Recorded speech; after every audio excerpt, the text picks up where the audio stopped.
Hey guys, Dan here with Battlefield Curator. This is a Mosin M2830 and we're going to talk about the secrets behind Simo Häyhä and how he used this rifle to become the world's deadliest sniper. Before the dawn he'll take his stand,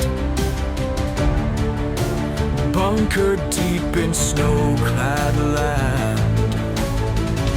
Eyes like ice with eagle sight, under the tree he'll wait all night.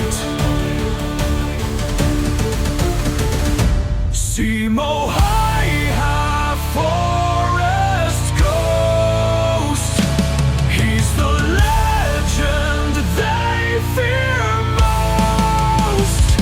Artillery spotters won't see the dawn, for in his sights they're already gone.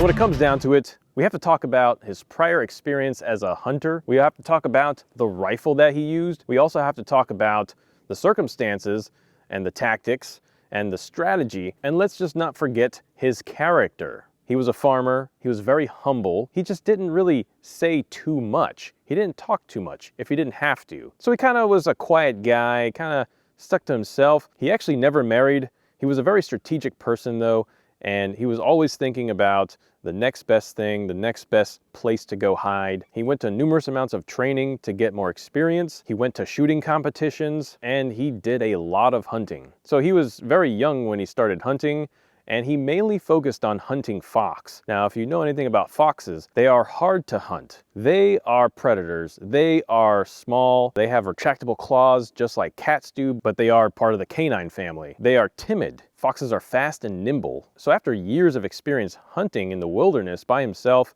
he came to know what these animals' habits were. He came to know the different sounds of nature. He came to know the environments. He learned weather patterns. He learned cover and concealment techniques. And one of the things he really learned as a hunter was engagement distances. He knew how to size up certain animals, and he knew at what ranges each animal would be. And that all got stored here. So he pretty much had a memorized rangefinder. So with all that being said, now we have to take a look at the Mosin M2830. It derives from the Mosin M91. That was a Russian 1891 designed rifle. So if you look at an M91 and an M2830, they look very different. The M91 was the original platform, and pretty much that was the base for this M2830. The Finnish started re-engineering the M91, and they made certain rifles. So up to a point in the late 1920s, they pretty much figured out how to get the most accuracy out of this rifle. The M2830 was specifically for the Finnish Civil Guard. And when you take a look at it, it's got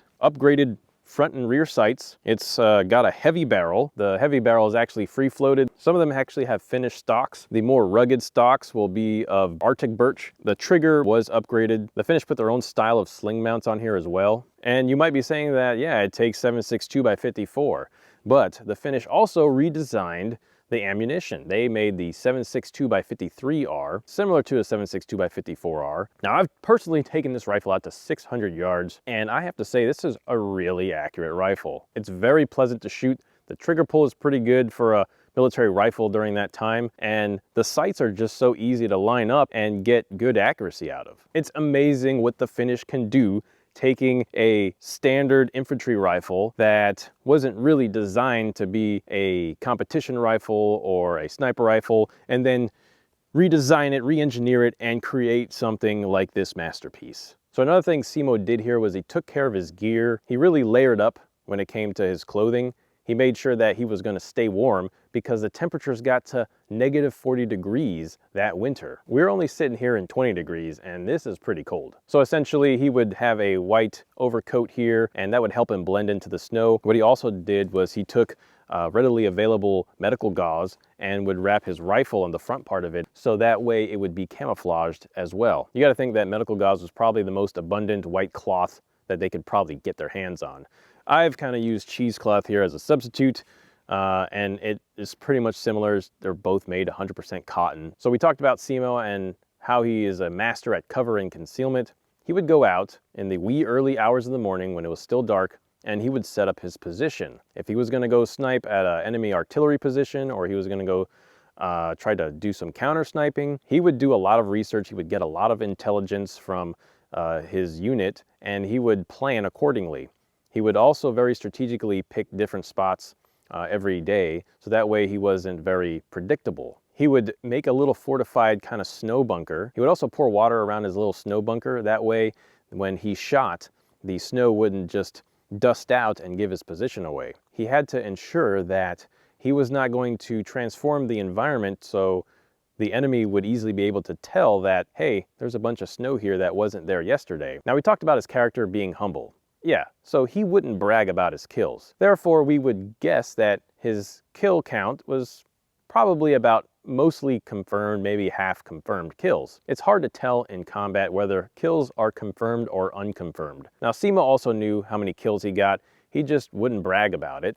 He never wrote a book, and throughout the rest of his life, he really didn't talk much about his experiences during combat. Now, a lot of people might think that Simo would probably just go out and set up his little bunker, do his sniping for the day, and then when the sun went down, he would leave, right? No, he would take part in other military actions. He would be on assaulting forces. He would help cut down enemy communication lines. He would take part in counterattacks. He also used a submachine gun known as the Suomi KP-31. And as a leader, he would be out front. A lot of his comrades would actually praise him because he wasn't the leader that would be behind the assaulting force. No, he would be near the front or up in the front. He would also perform reconnaissance missions to provide and gather intelligence to relay back to his command. That's where his chain of command was really fond of him. Lieutenant Juutalainen, who had had combat experience in the French Foreign Legion, realized that Simo is a very special person, a valuable asset to mission command. So a lot of times when it came down to taking out an enemy target or taking out artillery spotters or periscopes, taking out anything that was actually pretty difficult, they would give Simo the task and he would figure out a way to get it done. At one point in time, Simo took out 5 enemy snipers. Simo's average engagement distance was about 150 meters.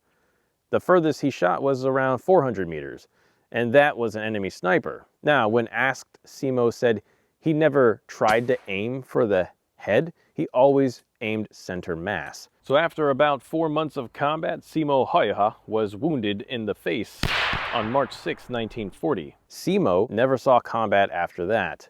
He just went back to his farm. He had to have multiple surgeries to help repair his jaw. At the time, it's estimated that he had 505 kills. About half of those were with a Mosin M2830 and the other half with the KP-31. He lived to be 96 years old and left behind a legacy forever to be remembered. He did a few interviews with people, and those people ended up writing books.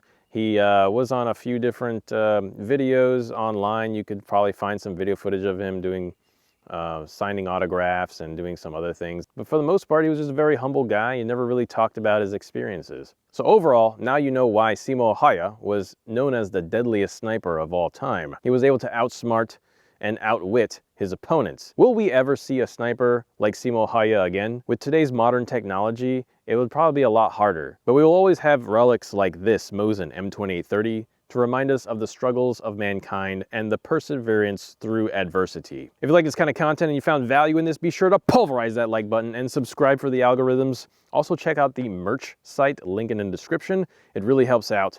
And as always, be sure to learn history and curate history. Make it a great day.